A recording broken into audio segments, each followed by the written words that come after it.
11 years of war. Today, the Iraq War turns 11.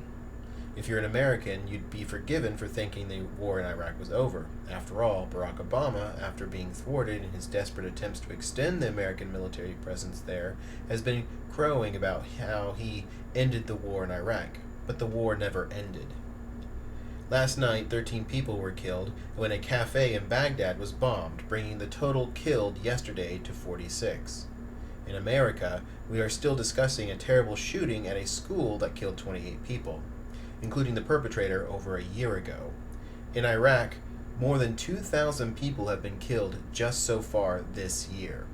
Every single one of those deaths, and every single one of the 500,000 killed since 2003, is an entirely foreseeable consequence of American foreign policy.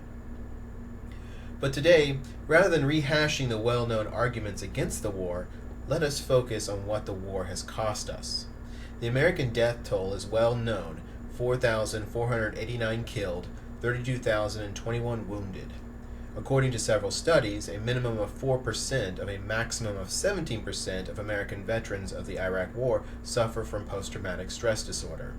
Applying the lower bound to the population of Iraq, we can estimate that at least 1.3 million Iraqis suffer from this debilitating condition, which can cause difficulty sleeping, emotional detachment, and outbursts of rage, among other things, and which denies those who suffer from it the possibility of leaving their suffering behind and living a normal life.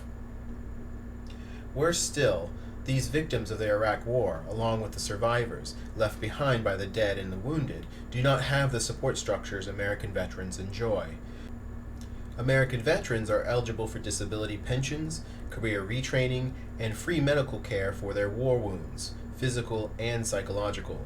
However, dysfunctional the institutions providing these services may be, American veterans still fare much better than the Iraqi people. The Iraqis who bore the brunt of the war are simply left to suffer, while some libertarians wonder why they are not more grateful for their plight. The Iraq War was, as wars go, not an especially harsh or brutal one, and was largely conducted according to all the latest precepts of humanitarian intervention. The free fire zones of Vietnam were largely absent, as were the brutalities of massed, prolonged aerial and artillery bombardment.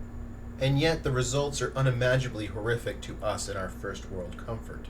Sandy Hook and Columbine reverberate to this day in America. In the hell into which we plunged Iraq, neither would even make the front page.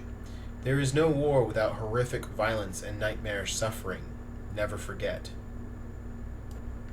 11 Years of War is a Center for a Stateless Society commentary written by Jonathan Karp, read by James Tuttle.